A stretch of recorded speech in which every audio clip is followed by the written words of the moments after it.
Hello, and it is my pleasure to welcome you all to this live interview with visionary Rudy Karsan, Managing Partner, Kalani Capital, on What If I Was an HR Professional. Rudy is the founder of one of the world's most significant HR firms about the future of work. Rudy revolutionized the global human resource space over 25 years ago through the Kenexa organization. He grew it to become one of the world's most significant HR firms, valued at over $1 billion. He is an actuary, a NY Times best-selling author, a family man, and an Uber entrepreneur. His TED Talk on how the future of work is not jobs is one of the highest viewed TED Talks with more than 233,000 views. Rudy is passionate about job creation and meaningful work, for all which he strongly believes is the key to a fabulous future for humanity. He is inspired by unusual technology that is in sync with his dream of helping improve people's life and is currently exploring ways to do this by enabling the growth and success of ideas that are potentially useful to people. Rudy, welcome so much to our show. Thank you very much for the kind words. So in this interview, Rudy will share some interesting insights and revelations as he puts himself in the shoes of an HR professional. So shall we begin, Rudy? So my first question to you is, the first stage is of an HR student. If you were a student of HR, how different would it be for you in today's time and age? And what would you be like? As a student going into HR today, I would really do one thing very different from the past, and that is data. In the past, the people that went into HR said and called themselves people. And they said the emotions and the relations were the primary drivers of that decision making. Today, I would say to the person entering the HR profession, the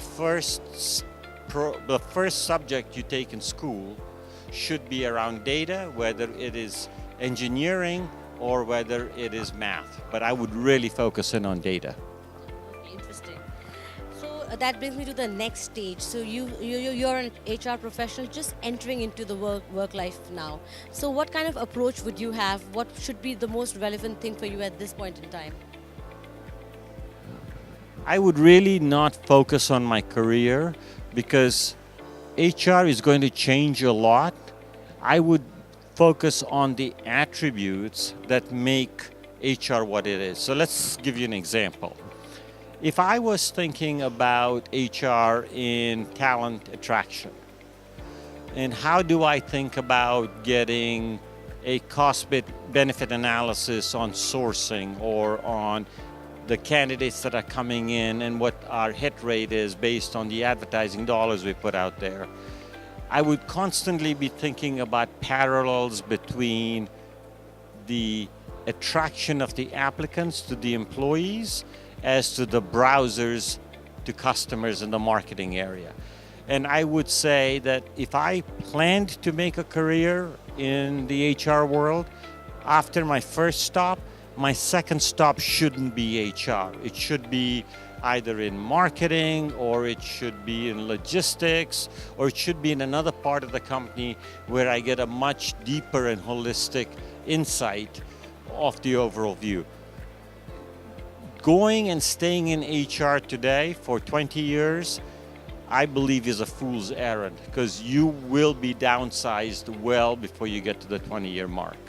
Okay, that's an interesting insight. So now I think most HR professionals will start thinking what to do next then.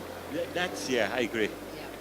So so obviously that moves you to the next step, which is mid-career. You said an HR professional should not stay very long in this profession, but now we have come to the professional who's been there for a certain amount of time, say around 5 to 7 years or maybe 8 years, he's already spent in the HR profession. What advice would you have? What would you be like in such a stage? This is where the difference in our age shows, Yasmin. You said mid-career and I started thinking 50 and you were talking 28 years old. So that's the big difference. If I was in the HR world after 5 to 7 years and hadn't worked in another area, then I would change companies if I needed to. At that point in time, I want to make sure that I definitively want some other piece of experience. If I stay much longer in HR, then I am probably saying that I have limited my growth and I won't go past the mid-career. In order for me to win the battle to the next level, I would need to get a much broader set of experiences. The second thing I probably would think about if I was mid-career is, in the HR world, if I think about the financial statements of an organization, all it is how to spend money, right? HR professionals spend their entire time on the expense side of an income statement. If I've been in HR that long, not only do I want to go somewhere, but I want to go somewhere on the income side. So it might be sales ops, it might be figuring out a way to do product or product marketing. It would have to be associated with the top line of the company, not the expense side.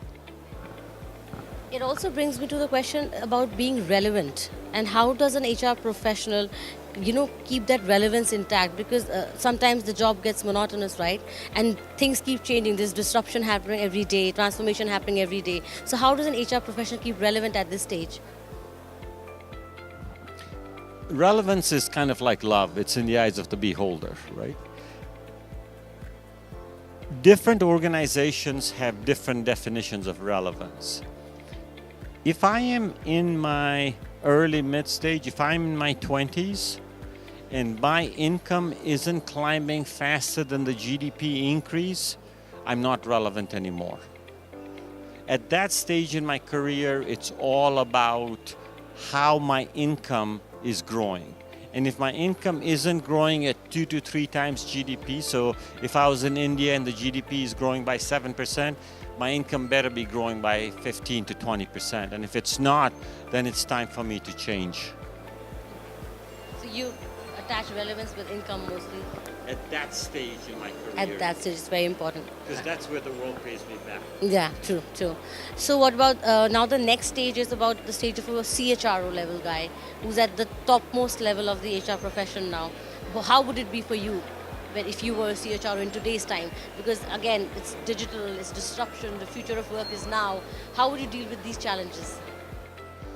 The first question would be, who do I report into? Am I reporting directly into the CEO? Or am I reporting into somebody that's reporting into the CEO? Or am I 3 levels down? So if I'm a CHRO that's not reporting into the CEO, what it's telling me is that human resources in this organization is not relevant. It's time for me to change my job, even at that level. It means that even though I may have the title of CHRO, I don't have the span of control and the authority that my peers have. So I would have to go out there and look for a job that allows me the boss who's the CEO and the ultimate decision maker. So that's kind of the first thing I would look at. The second thing I would look at, again, is the organization I'm in a growth stage or in a turnaround stage? There are only 2 stages that ensure the survival of an organization. If it's not in a growth stage or not in a turnaround stage, then you are slowly but surely dying, in which case, get the heck out of there. Thank you. And then comes the final stage of an HR professional's career. So you're almost about to retire, fag end of your career now. So what is it that you would like to do then? Would you look in hindsight and change things that you've done? Or would you plan for something else in your future? How would it be like for you?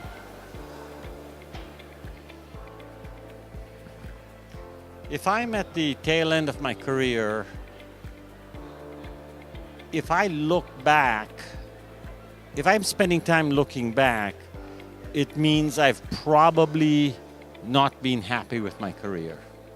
If I've been happy with my career, then I'm looking forward to the next part of the journey.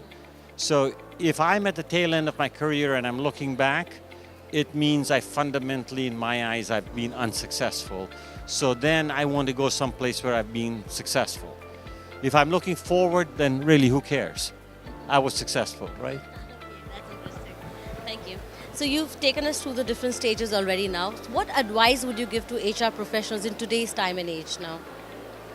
You've been there, done that, you've seen the world change already.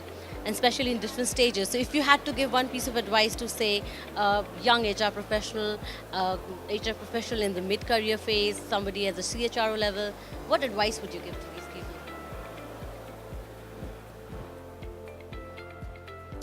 Words matter. And so I would begin at the point where I would say, I am not really giving you advice because I don't know the hues, the color, the tone of your life. But what I would say to you is, do not think of your world as a set of objectives that are demarcated by titles. If you start thinking about careers in today's day and age, I believe you will be very disappointed, because it is very important that you understand that what we choose as definitions today are no longer true in the future. Let me give you a very specific example. The title CHRO did not exist when I entered into the business 30 years ago. It used to be VP of Human Resources or VP of Personnel.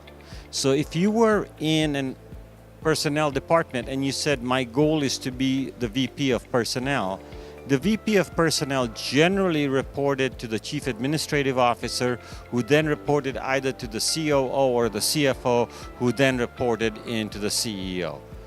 That's not something you'd want to aspire to looking back, right? So do not tie yourself into a career path where the world is going to deliver a different message to you. So the first thing I would say is focus in on your experiences, not your career path. The second thing I would say is what I said this morning: learning is imperative. I spend about 3 hours a day reading, so I probably read about 100 books a year. So if you think about 3 hours a day, that takes me about 9 hours a book, plus all the other reading that I do.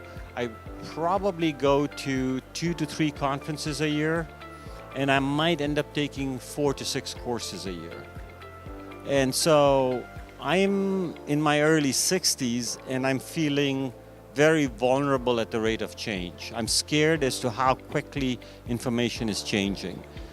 So if I am studying this much and I'm not only older than your parents, I'm about as old as your grandparent, it means that you should be probably doing it more than I am. And then the third thing I would say is learn to define your experiences around what's important to you, not what's important to the world.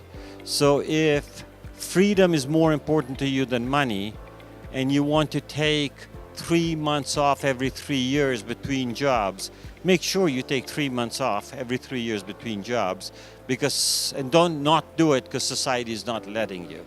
If you're scared that it's going to put you out of the job market and you won't be able to get back in, I'm not so sure that's true, because if you've done all the other things like the learning and getting the breadth of experience, you should be able to find something. Thank you so much. So I think that's about it. Thank you so much, Rudy, for taking out time for this interesting conversation and taking us through these nice, interesting various stages of an HR professional's life. Look forward to hearing more from you in the future as well. Thank you. Thank you, everyone, for watching us. Thank you.